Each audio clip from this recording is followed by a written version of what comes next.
Sepasang ibu anak dipisahkan oleh kekuatan air. Tetapi gadis kecil itu tidak sedih.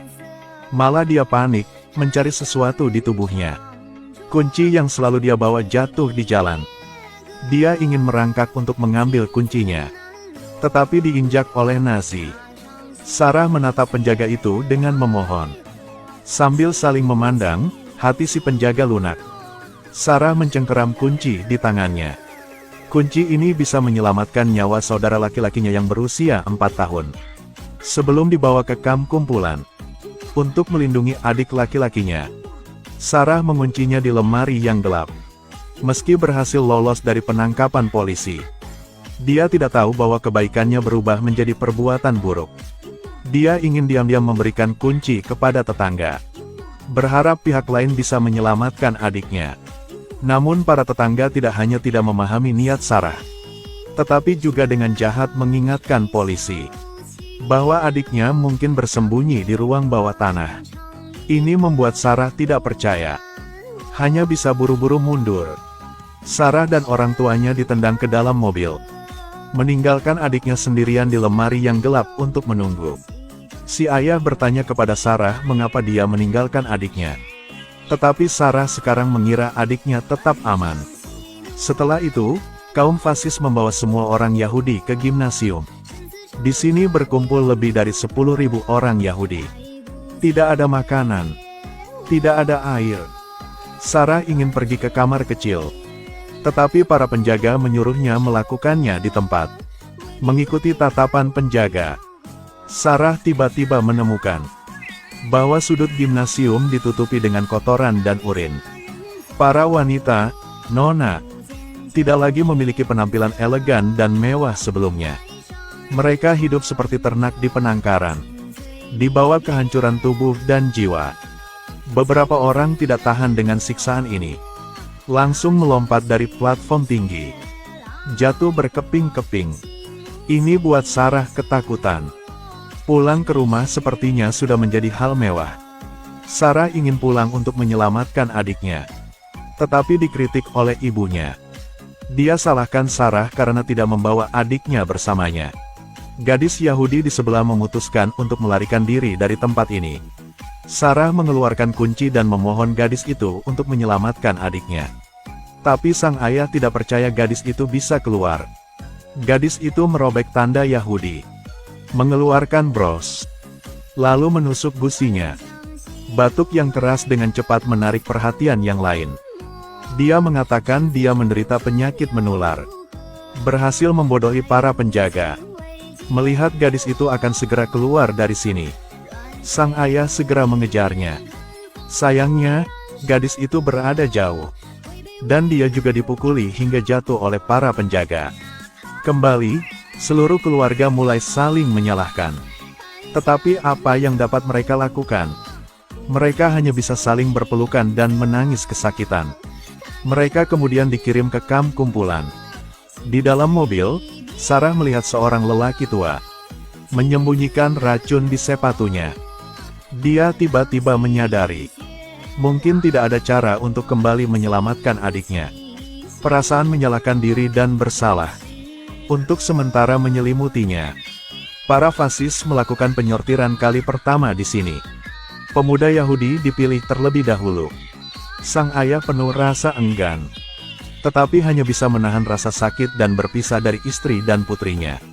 Si adik belum tahu hidup atau mati. Sekarang ayah juga dibawa pergi. Sarah yang terus-menerus dipukul akhirnya jatuh sakit dengan demam tinggi. Tapi hal yang lebih memilukan terjadi. Nazi mengambil perempuan yang berusia lebih dari 12 tahun pergi. Tangisan ketakutan anak-anak dengan jeritan memilukan sang ibu terus berlanjut tanpa henti di kamp ini. Sarah dan ibunya juga terpaksa berpisah. Sarah sakit parah dan terlempar ke tanah. Ibunya menangis dan menjerit, melarikan diri dari penjaga dan berlari ke arah Sarah. Dia buru-buru memberitahu Sarah bahwa dia harus bertahan hidup. Tetapi kekuatan air yang besar menyebabkan keduanya berpisah. Sang ibu diseret oleh para penjaga, dan Sarah duduk sendirian di tanah. Tiba-tiba dia teringat adiknya. Dia bergegas mencari kunci di tubuhnya. Kuncinya jatuh di depan. Gadis kecil itu merangkak untuk mengambil kunci. Sebuah kaki menginjak tangannya. Sarah menatap penjaga itu dengan mata memohon. Penjaga itu dengan enggan melepaskan kakinya. Sarah mencengkeram kunci di tangannya. Meringkuk dengan tubuh gemetar.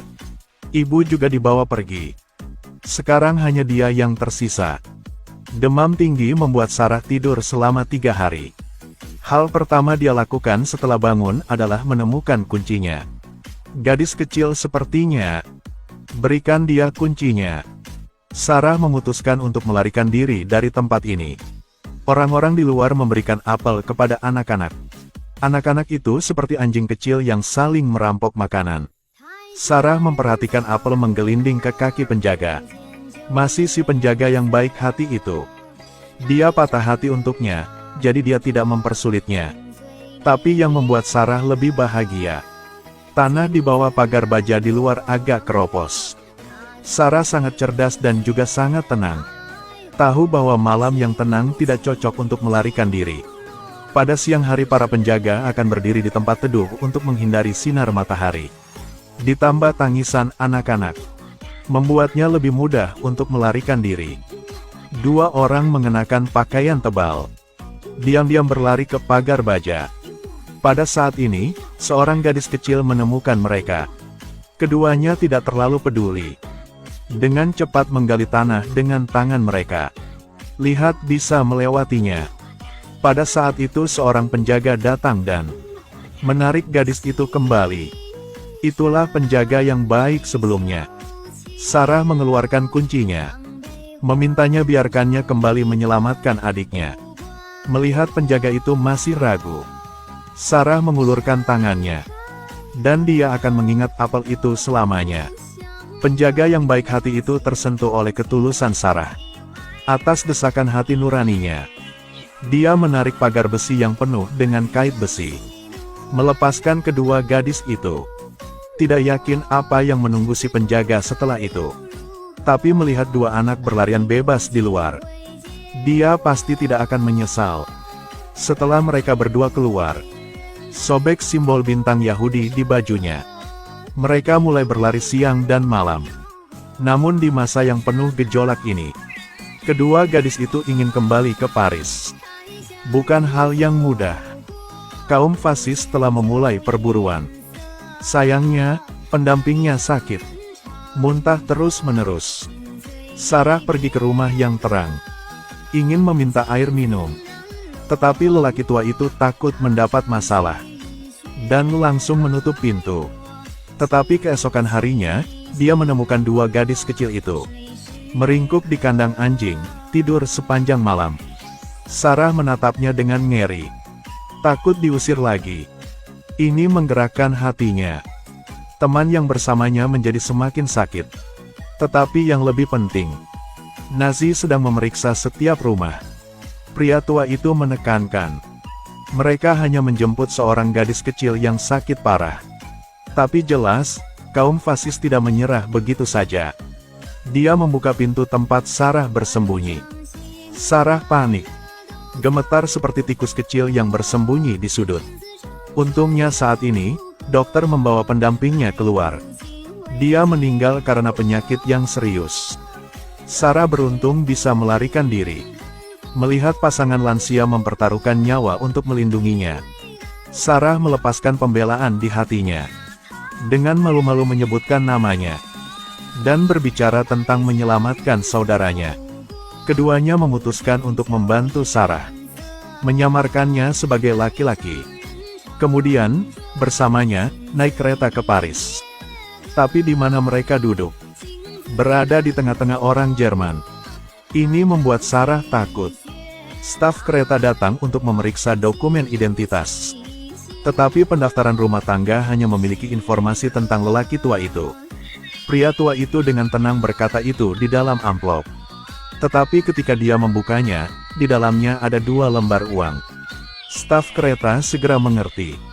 Operasi setelah itu tidak menimbulkan kecurigaan siapapun. Sarah akhirnya kembali ke rumah sebelumnya.